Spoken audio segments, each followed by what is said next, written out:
দেবলীনা নোংরা চক্রান্ত এবার হসপিটালের বাইরে ধরা পড়ে গেল ঈশানের সামনে। হ্যাঁ বন্ধুরা, ভিডিওতে লাইক দিয়ে দেখতে থাকুন। যে মুহূর্তে কিনা দেবলীনাকে ফোনে কল করার মাধ্যমে যখন অজয় বলতে থাকে যে ম্যাডাম আমার পাওনা টাকাটা আমাকে বুঝিয়ে দিন, আমি এখান থেকে সটকে পড়বো, কারণ আমার জন্য এখানে আসাটা মোটেও সেফ ছিল না, কিন্তু তার সত্ত্বেও আমাকে হসপিটালের বাইরে এখানে এসে অপেক্ষা করতে হচ্ছে শুধুমাত্র আমার পাওনা টাকাটার জন্য।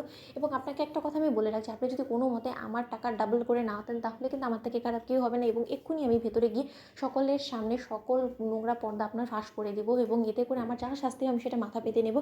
কারণ আমি তো খুব ভালো করে জানি যে ইন্দ্রাণী গাঙ্গুলি স্বয়ং নিজে তার ছেলের উপরে হওয়া এত বড় একটা আঘাতের বদলা অবশ্যই আমার উপর থেকে নেবে, তাতে করে আমার কোনো কিছু যায় আসে না। কারণ বেশি থেকে বেশি দুদিনই আমাকে জেলে আটকে রাখতে পারবে, কারণ এখনও পর্যন্ত এমন কোনো জেল তৈরি হয়নি যেখানে কিনা এই অজয়কে আটকে রাখতে পারবে। কিন্তু তার পরবর্তীতে আপনার কী হবে সেটা একবার ভেবে দেখেছেন আপনি? অন্যদিকে যখন দেবলীনা বলতে থাকে যে একদম আমাকে ব্ল্যাকমেল করার চেষ্টা করবে না, তোমাকে কি আমি বলেছিলাম একবার যে তুমি আয়ুষকে আঘাত করে আয়ুষকে মৃত্যুর কোলে ঢলে দাও, তাহলে তুমি আয়ুষকে কেন এরকম করলে বলো? তোমাকে আমি বলেছিলাম কুসুমকে গুম করতে, কিন্তু কাজের কাজ তো কোনো কিছুই হলো না, তুমি কুসুমকে তো গুম করতেই পারলে না, বরঞ্চ কুসুম মাথা যন্ত্রণা হয়ে আমার কাছে আবারও ফিরে এলো। এবং এবার যদি কুসুম কোনো মতে আমার এই চক্রান্ত ওর বিন্দুমাত্র আঁচ করতে পারে না, তাহলে যে আর আমার রক্ষে থাকবে না সেটা আমি খুব ভালো করে বুঝতে পেরে গেছি। তাহলে তোমার পাওনা টাকা আমি কেন তোমাকে বুঝিয়ে দেবো বলো তো? তুমি কী কাজ করেছো? অন্যদিকে যখন এই কথা বলা মাত্র অজয় বলতে থাকে যে আপনি হসপিটালের বাইরে আসবেন নাকি আমি ভেতরে আসবো। ঠিক সেই মুহূর্তে যখন অজয়ের সঙ্গে দেখা করার জন্য হসপিটালের বাইরে দেবলীনা যায়, ঠিক সেই মুহূর্তে দেবলীনার পেছন করতে করতে ঈশানও সেখানে চলে যায়, এবং ঈশান বলতে থাকে যে আমি খুব ভালো করেই জানতাম দেবলীনা যে তোমার সঙ্গে অজয়ের খুব ভালোই ঘনিষ্ঠতা আছে, এবং অজয়কে দিয়ে এই সকল নোংরা কর্মকাণ্ড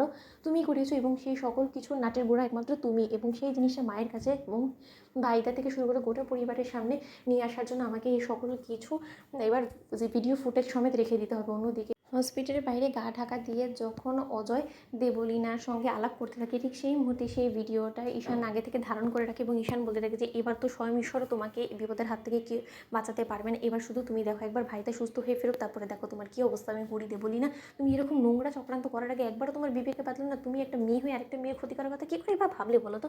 অন্যদিকে যখন অজয় অবশেষে নিজের পাওনা টাকাটা আদায় করে নেয় দেবলীনার হাত থেকে, এবং দেবলীনা অজয়কে ওর পাওনা টাকাটা বুঝিয়ে দিয়ে ঘোরা মাত্রই যখন ঈশানকে দেখতে পাই, ঠিক সেই মুহূর্তে দেবলীনা বলতে থাকে যে কী ব্যাপার ঈশান, তুমি সেখানে সকলের মাঝখান থেকে এখানে কী করছো?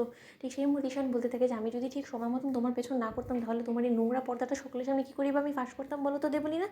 দেবলীনা তুমি যে কুকীর্তিগুলো করেছো না সেটা সম্পূর্ণ ভিডিও ফুটেজ আমার কাছে আমার এই ফোনে আছে, এবং সময় মতন আমি ঠিক সকলের সামনে আমি এটা ছেড়ে দিব, এবং সকলকে আমি আসল চরিত্রটা তোমার দেখিয়ে দিব। অন্যদিকে যখন দেবলীনা বলতে থাকে যে কী বলার চেষ্টা করছো তুমি ঈশান, বলো তো তুমি কি ভাবছো যে আমি সকল চক্রান্তের মূলে আছি? অন্যদিকে যখন ঈশান বলতে থাকে যে সেটা না হয় এই ভিডিও ফুটেজ দেখা মাত্র সকলে নির্ধারণ করবে, আমি নির্ধারণ করার কে বলো তো?